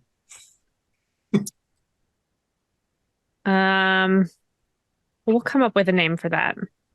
Something like well, if it's something that's trying really hard to be a neighborhood bodega, like maybe they just like named it that. Neighborhood bodega. Neighborhood bodega. You didn't work there for very long. I did not. Like 2-3 hours at most. And then you were like, that's it. I'm all done. I was like, this is bad. I don't know that you ever officially quit. You just walked out and didn't come back. So correct. I just had the little thing, set it on the counter and said no. And then no. there's the ding as the doors open and then I'm gone. Good. As mysteriously as I arrived. Sorry, I'm looking like it could be a Public Smart. Public Smart. Let's see what else there is. Yeah. Yeah, there was easy drugs, which is, but that's more pharmacy. Yeah. I like the bodega. I also like the idea that they told you it was like a bodega, a corner store, and it was really a pharmacy, and you were trying to drink drugs. They were like, "Sir, you that's just penicillin. You can't. What are you doing?" Could just be called slurps. Yeah, that's that. great. Yeah. Sorry, I'm so bad because I know the humor. So I'm like, because everything kind of gets played into your pubescent, adolescent, like pubic smart, right? So maybe I'm sure Rob would draw the sign and it would say "slurp me" instead of Slurpee. Yeah, slurps with a Z. Yeah, slurps. Slurps. All right. Wonderful. So we have officially built our team. It's gonna go great. I don't know how qualified anybody is for anything, honestly. But feeling good. We're feeling good. We nailed it on the head. It's more about the quirky characters than it is about the getting to the bottom of the investigation, even though every session is an investigation. Thank goodness. We're the people in charge of it. So we are just going to I've told these folks that they have to come back for another episode. Ta-da! Oh no! Oh Press no! The button. Press the button. Press the gotta button. Press the gotta button. So I'm going to give them their case, but before they go out to do anything, we're going to sort of wrap it up for the day, and we're just going to chat about the game a little bit and how we're going to try to find questions that Pete has not been asked yet. I'm gonna figure it out. So you both receive summonses from higher up in the FDA, and she is pacing around the office, her office, which is so much bigger than your vat or your cubicle. And she's looking fairly irritated. And like, as you approach, like pretty angry, she's looking pretty angrily at a piece of cake that is sitting on her desk. I like to think that however I enter, it would definitely be like I would walk in and look around like, am I supposed to be here? Like, Yeah, I don't know. I'm going to be 100% honest. Maury, I don't know that you were summoned. I do think that about this time, you usually come in to check to see if I need another latte. Nice. Yeah, I actually come in with the latte. Yeah. Yeah. Which I take from you. And then before you can leave, I say, you sit. We have to sit, please. We have to figure this out. Huge eyes, right? Like, sit. Yes. Sit. We don't have a lot of time. Please sit down. Like looking at like, this is what this feels like. Don't blow this, Maury. Don't blow this. I'm sitting in like 1 inch of the seat, like barely in it, barely touching it. Like just right on the edge, hovering. What about Hugh? I think Hugh probably comes in and has an uncanny valley situation where facial expressions don't necessarily match tone of voice. And so it probably comes in very stoic looking and is just like, "Hi boss, you called?" But it's just completely Gentlemen, what do you see there on my desk? Paper. It's a cake, right? It is Pens. a cake. Your name tag, your little plaque. Your awards. I try to say whatever this most specific answer is for the cake. Yeah. Yes. Now, we've been getting some reports. I'm incredibly concerned. There's a new bakery in town, not too far from here. And I mean, to be frank, some weird shit is going down with it, and it's weird enough that it caught our attention. Do you want to try? I've pulled the pencil from my pocket, and I've pulled the notepad out of my pocket, and I've been taking notes. Just every word. Also drawing the cake, trying to make it accurate. Perfect.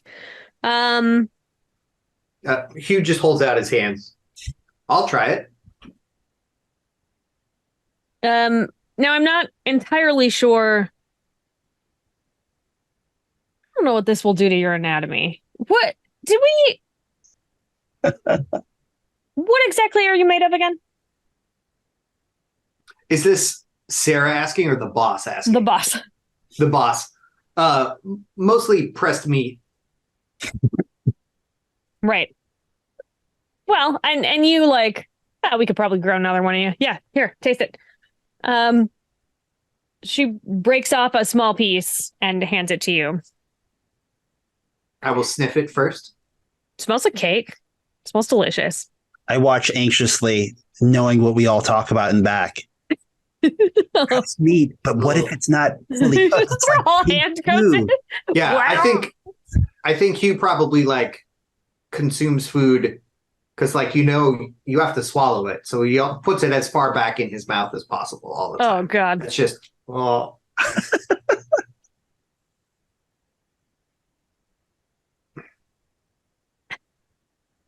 just smushing it around in your mouth cavity. Nobody said that you have organs. Like, you actually might not be able to taste it. You just stuck it in some chicken.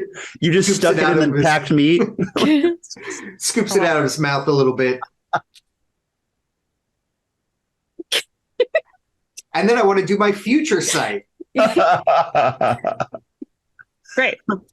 I don't know how that works. It's one of my quirks for the cake. Future of the cake. Future of this particular cake. Particular piece of cake. Okay. So this is a great thing. How exactly does he need to roll for quirks? No, he can just use it. But you're just going to give him glimpses. Like, so think of it like if you gave him like 3 still photos of some time in the future of that cake. Obviously, you could touch on the piece that was just mowed on. And then, of course, you could touch on, the actual cake it came from, if there's anything, that you want to share. Yeah. So you see a rather unpleasant of how you get this out of your body later. That's the first one that you see. It's a very private thing for you. It's very noisy.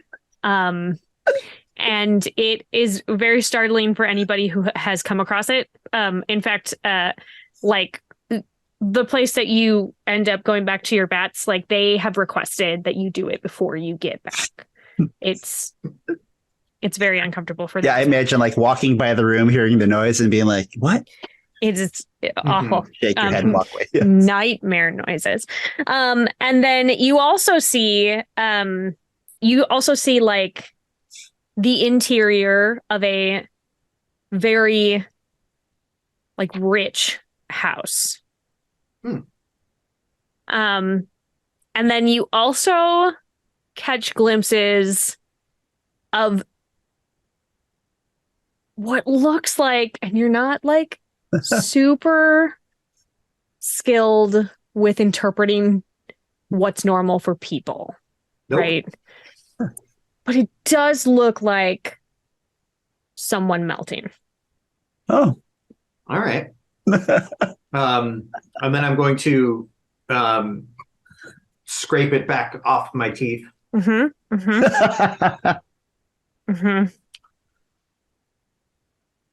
This is a cake. Great. If you can get to the bottom of what's going on at the bakery, the 2 of you, I could have sworn that we were supposed to have one other person in, but if the 2 of you could do it, and just off you go, please fix it. Yeah, I look over like in excitement towards Hugh and like, raise my hand up for a high five When you're like, oh, hi, Maury. Yeah, you just wave. I was going to say, do you know what that is? That's I've seen it happen, but You've also seen... see the thing is if I high five anyone, I have to freeze frame. Right. Because that's how you end an episode. That's what happens at the end of an episode.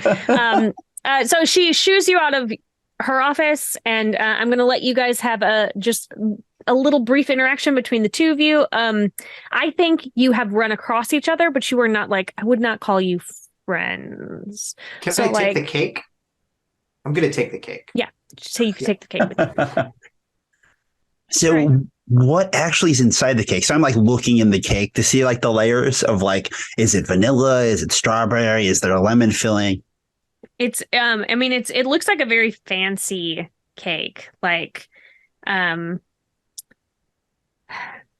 I pull out my smartphone. It's a lot of layers. It's probably 12 or 13 layers, really thin with layers of some sort of frosting in between. I started using my phone to Google the place and show Hugh what it looks like on my phone. I'll hold the cake a little closer to Maury. Would you like to try it? I can't taste really. Well, right now it's evidence, but if it's deemed unimportant by the case and the work that we're about to do, of course. So and I don't know who made it and if they washed their hands first. It's probably true. It has the box that it is in, this slice of cake. The box says enthralling cakes, and it has an address.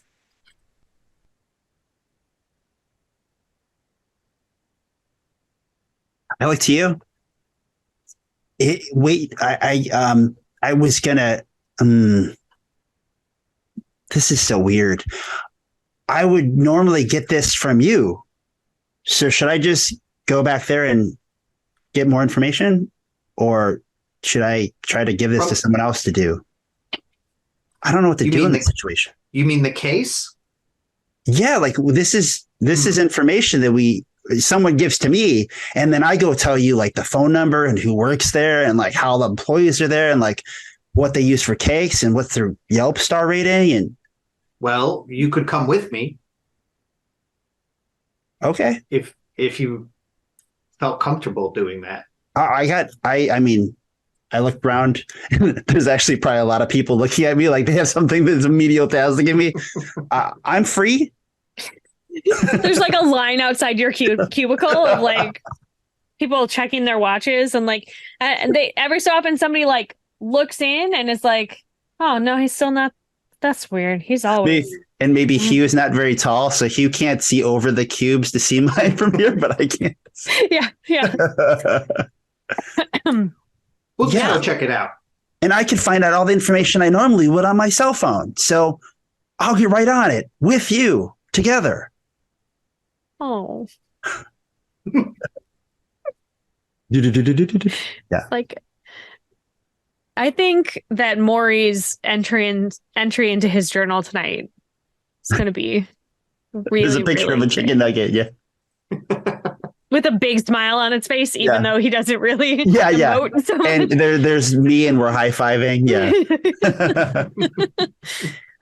So you get yourself over to enthralling cakes, and it's there's a huge line outside. It's wrapped around the block. Mm-hmm. It looks very sort of, that vintagey, old fashioned kind of bakery that really hits everybody's nostalgia buttons. I mean, maybe not yours, Hugh, so much, because I don't know that you have nostalgia buttons yet, or if you do, it's for they're called yesterday. They call it reruns. Yeah, that's right. That's true. But and there's a steady line of people going in, and as they are coming out, they just have the dreamiest expressions on their face, and they're holding these little pale pink boxes, and they're just dazzled and so happy as they're leaving. The same sort of box that we have. Mm-hmm.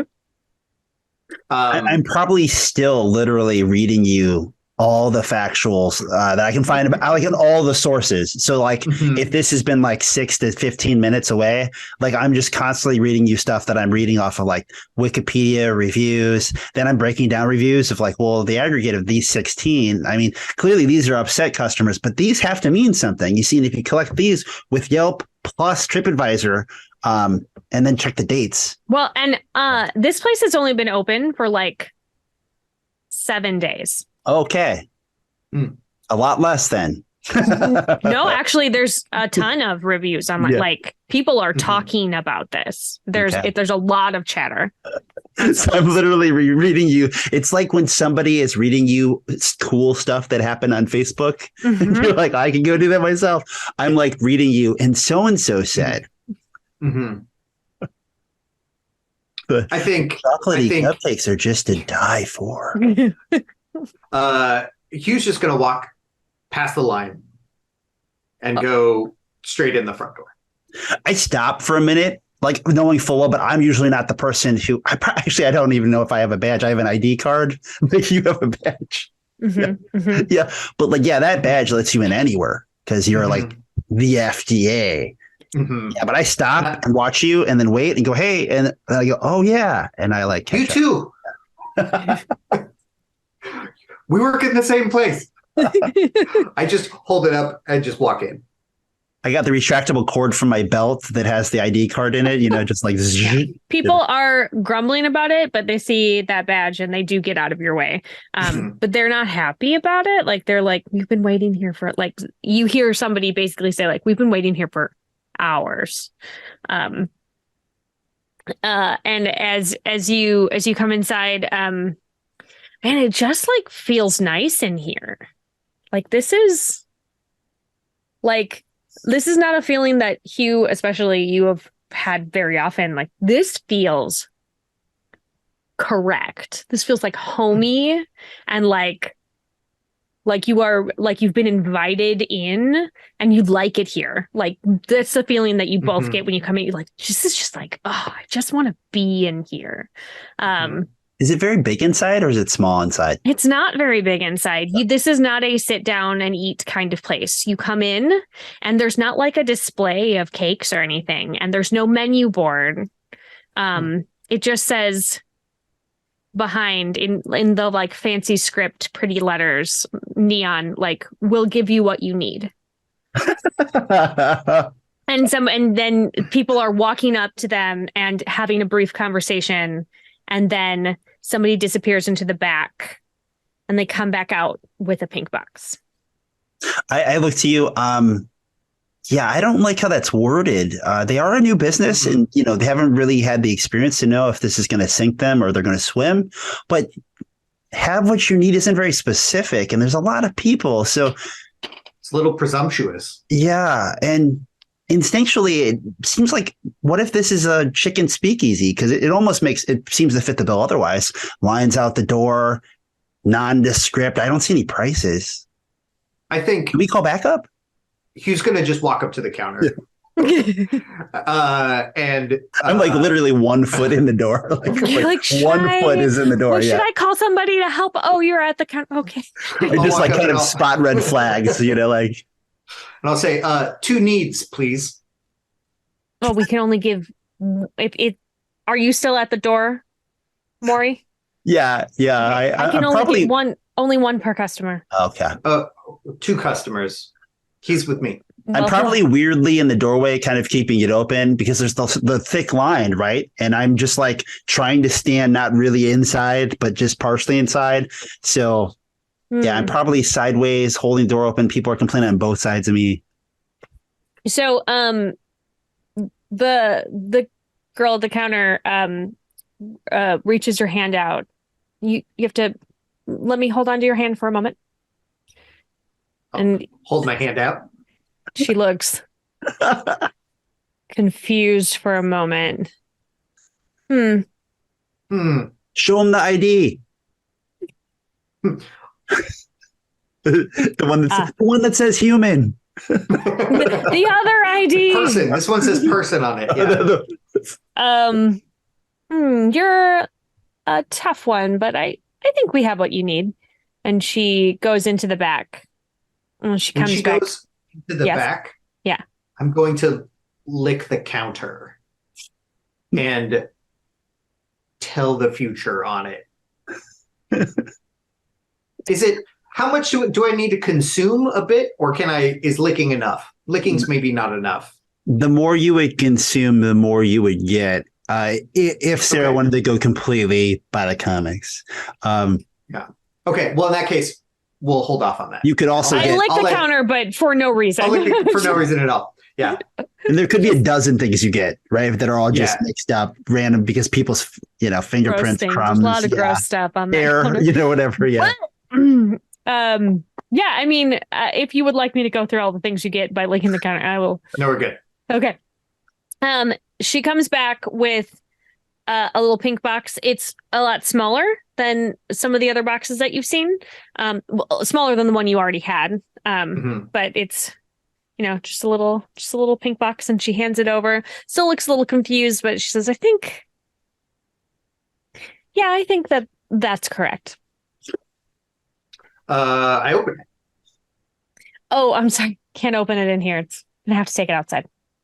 I try to take a picture of her with my phone, though I'm a little further away by the door, but we just don't. There's not enough space. We need you to move along so that we can continue serving. It's a very small box, though. It's a small lid. There's plenty of space for me to open it. So we're gonna wrap up our episode with her just like arguing with you to like, hey, I need you, like, please. So the camera's just like pulling back, and everybody behind you is getting like more and more irritated, and you're like, you can also you can finally like just take the box and then walk out, and we can freeze frame high five Maury on the way out the door. Got it. The freeze frame high five, and then the camera will pan to all the people standing next to you being like, who are not at all frozen. What are they doing? What are you? We need to take it to the lab. Sir, are you okay? Shh. This is credits.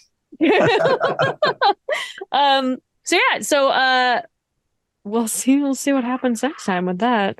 Let it simmer.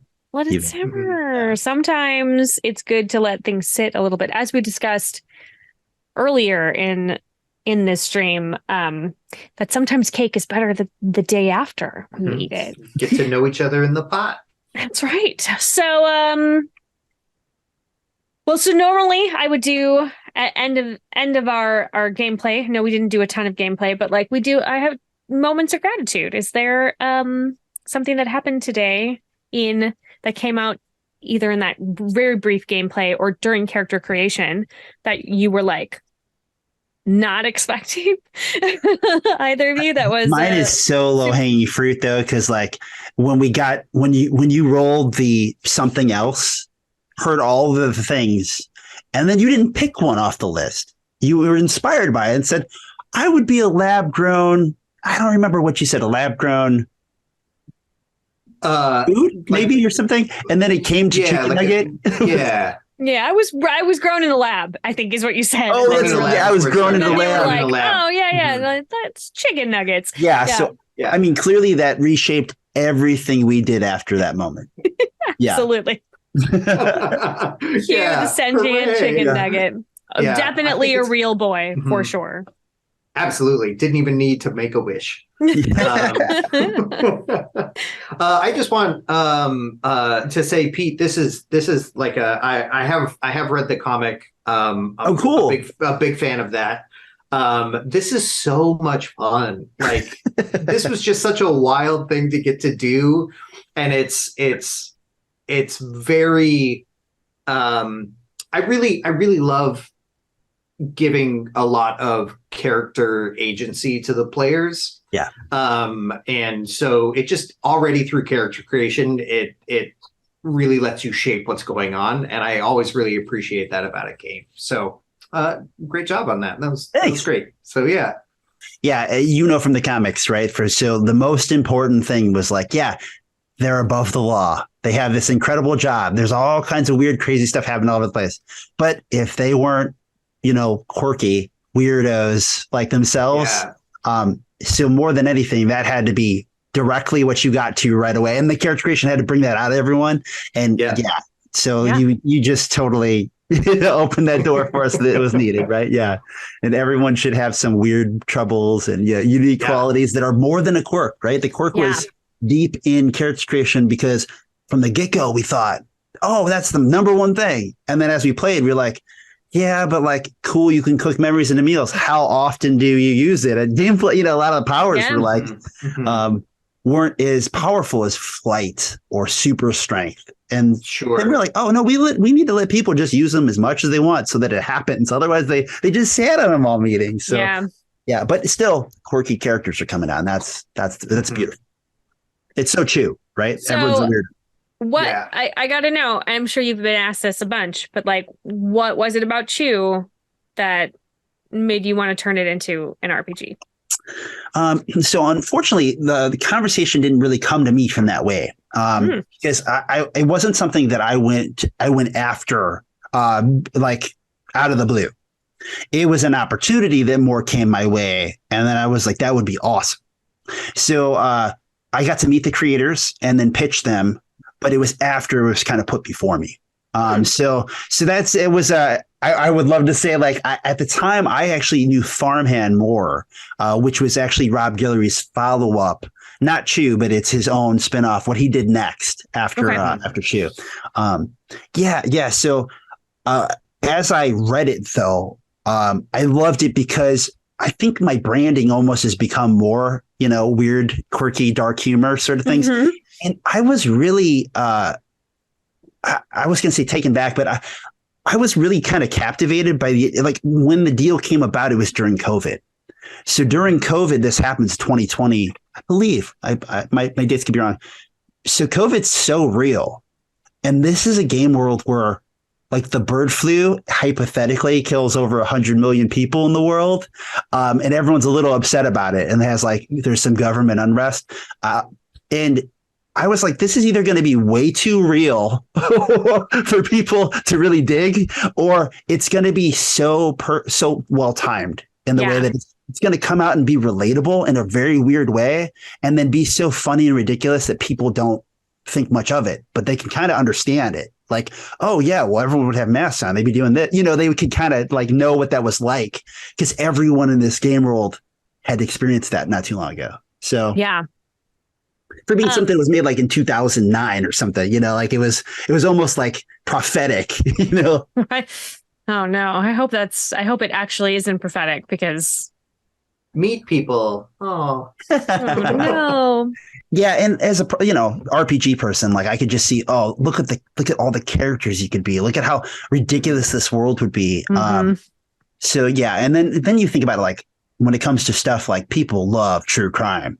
Whether it's the shows, the podcasts. So doing something like that's got a base in that like sort of modern crime also, but flipped with being food related, being able to abuse power. Letting it be kind of absurd and fully out there so that you don't feel as bad about. Yeah. So it was pretty immediate that I was like, wow. And then Damon, as you know from reading the comics, I mean, they're incredible. So I was like, I knew some of it, but then as I explored it, I was like, wow, these are incredible because they're just one of the few comic or graphic novel series that really kind of has something for everybody in a time where everyone knows don't do that.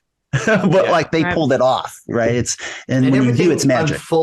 It unfolds really slowly. It's a while before you really are getting into the scope of everyone's potential powers, sure. Like for the longest time you're just with a couple of the main characters and they do their weird thing, but then you start like getting little inklings of just how bizarre the power combination is, because it seems like from just this character creation that it sort of boils down to like pick a food, pick a power, smash them together, and then that's how your stuff works. Which is just, it's that added element of needing it to be connected to food or eating or community or something like that, I think is great. Yeah, it's a lot of it's a no-brainer, right? Just like foodie crime drama, like that. Just and in like we were saying, like it's so amazing how quickly people know specifics about food in ways that they can't usually know about magic or something in other games, right? Like, so it's neat that we go there and there's things that are like, hey, let's grab a beer or go get food, go to a chicken speakeasy and have a bucket of chicken in the game, because you're thinking about food the whole time. It's not weird then that your characters then go, have food and drinks. Go have food. Yeah. Why are you walking around with a tub of mashed potatoes? Oh, because I have this mashed potato power. Well, that means I have to walk around with Hungry Man TV dinners or, buckets of mashed potatoes. Weird stuff that's fun too. Yeah. So you've done you obviously adapted stuff from the comic to become this game. Like, was there anything that just like really gave you trouble when you were trying to bring it into the world? It's funny because, a lot of things give you trouble, but you just kind of expect it. So you're used to like running into walls and then just kind of like beating your head against them sometimes. And then being like, well, what about this? And what about that? What about this? So, we've had a couple, we're getting close to a couple of years of playtesting. And then when you add that it's on an already established system, like based off of Blades in the Dark, it's a Forge in the Dark system. So there was a framework. So it wasn't like we had to really test out certain mechanics of probability. In the core, you could see a lot of things that worked. But I told the creators from the get-go, they were the ones who mentioned to me, they're like, is there like another game system you could use or something then? I was like, honestly, as a game designer, I think it's more important that we make something that fits and really like punches the themes and like hits the notes of Chew. And I just really don't know if there's going to be something like that. So while it's possible, I don't think that'll happen. And then like 4 or 5 months later, I was like, I think Forge in the Dark might actually be able to pull this off, and it's relevant, kind of up and coming, or has a base right now. So it had other elements too that made sense. Sure. Partially, as Damon would know, like the main character has this sort of cybopath ability, which is they can see the past from what they eat. Mm-hmm. He's got the twin sisters ability of the cybovoyant, which is like incredibly rare, like the one person that can see some of the future. But so that was a really big thought in my head. It was like, how the hell are we going to do that? Because players are going to want, it's like Star Wars. You want to be the Jedi with the lightsabers. So people are going to want to be Tony Chu with I can consume people and learn from their memories and understand where they came from, and maybe even eventually like consume their powers or something. So flashbacks was a thing that already existed in Blades. Mm-hmm. Yeah. Resistance is another big one that really won me over early, because Forge in the Dark, for better or the worse, has these resistance roles to give players a lot of agency over things that happen to your character, the consequences. And in Chew, as Damon saw, like it's got the Robert Kirkman thing of occasionally someone out of the blue just gets ripped in half, or like, shot in the head or whatever. And you're like, I feel like we just read 5 issues where they were the focus, or, and whatever. Just gone. And then they're just gone after like we've really bought into them, like invested, didn't think it would happen. So resistance was a neat way of then instructing game masters to like, hey, don't worry about pulling your punches in the game. Shoot the character in the head, chop a hand off, because they can resist a couple, 3 times, but they'll know that every time they resist, you're never going to stop. Right. And that'll make them go take downtime activities to recover and heal by connecting with other. It'll make them do other stuff we can accentuate in the game. But as the player, the tension will still be there, because it's like it's having your cake and eating it too. We just talked about how we killed your character, but you were able to stop it. But that the next time you might not be able to. Yeah. Mm-hmm. So now you got to play to that. Right. So cool. There was a couple of the big ones early on that really kind of was like, okay, well, if we can do that, then what else can we do with this? Awesome. Do you have a favorite bit? A favorite what? Just like a favorite bit of the game, something that you just like really love. You got it. There's a good one. Like, what is your favorite bit? Found it. Gosh, what is my favorite bit? I think the easy one for me now that I almost forget is approaches, because approaches were something that came out early on. We actually, the first time we made the game, we were thinking about, instead of attributes, that like, it'd be a system like Fate Accelerated, where like your approaches of how you did things got your die pool. Mm-hmm. And then we had this neat idea of like how you could have like a sheet where you could like cut them out and paste the different approaches onto your character sheet. Mm-hmm. And that was the point at which we were like, yeah, that's not feasible. Right.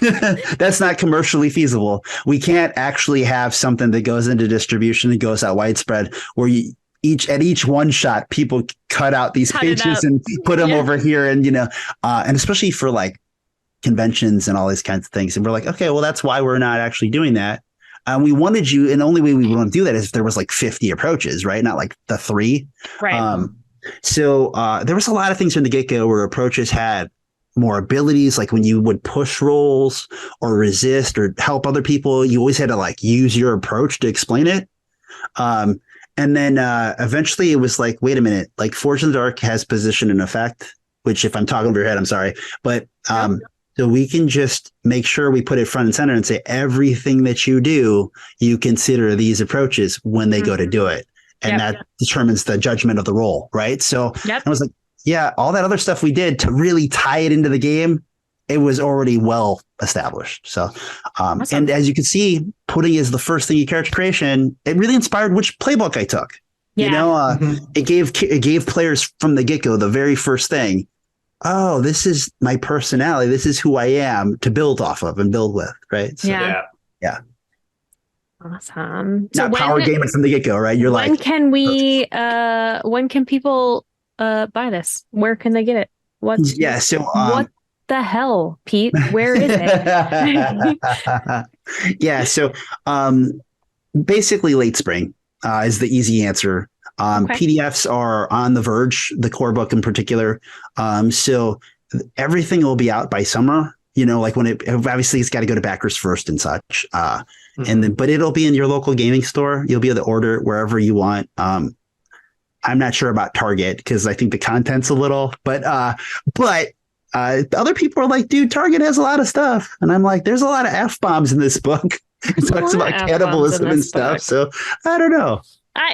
They sell Cards Against Humanity at Target though. So I feel like we can probably get you into Target. Yeah. So by summer. Yeah. Call us Target. We'll give stores, you Amazon, Yeah. Awesome. Is there anything else that you want to mention about the game before you got me thinking about it. One of the big things we're not doing today, because it's harder with stream, is that there is a dry erase cork board, which we call the conspiracy board. So like we made that faction and we made that like gossip about each other. Well, that would be like on a board where we would put sticky notes. And what I described about the pink gelatin inside Hugh would be right next to Hugh on the board. And every time anybody did anything or looked at the board, they would constantly see Hugh and the pink gelatin next to them. And they'd see the case over here and they'd see like the things that we have of the leads and the investigation. And what it does when players can use dry erase is they can make all kinds of connections. They can start building conspiracies. They can connect case notes. They can put factions. And when the Navy is brought in, because that's the faction I put on, now suddenly the U.S. Navy gets used a lot for all kinds of stuff because it's there. So I just mentioned that because there's a lot of cool interactivity. It just doesn't stream well. Hard on stream. Yeah, it's hard when people are not in the same physical space. Even if we were sharing a digital screen, it's different to have everybody, you can't just scribble on a thing and do it. But so it's just an incredible resource and look of the game, like a part of it that you'll see later. So I just want people to know about it. Yeah, for sure. And there's chicken bucket dice cups. So when you do see the character sheets, there's the up in the corners, they have like these little spots for dice that show your appetite and stuff. You'll literally put chicken dice on them or your own, but. Well, hopefully chicken. I want chicken dice. I think, will you be at Gen Con this year, Pete? Oh yeah, 100%. Oh, well, all three of us will be there. We can snag you and play in person. Yeah, for sure. I'm always trying to not overschedule myself, but then we schedule a lot of events, and I usually end up picking up stuff that somebody falls through because they get sick or whatever. So sure.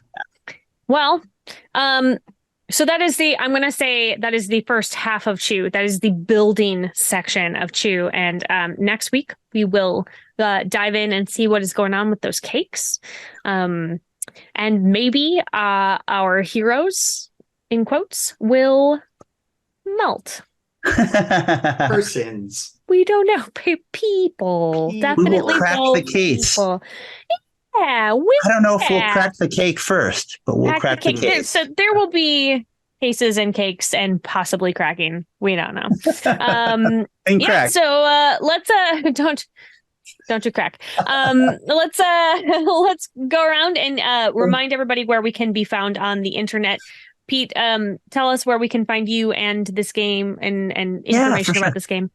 So you can find pretty all my social links at imagininggames.com. We have a shop there. You can find cool stuff about Chew, Rest in Pieces, Dream Chaser, other games, Infected. Yeah.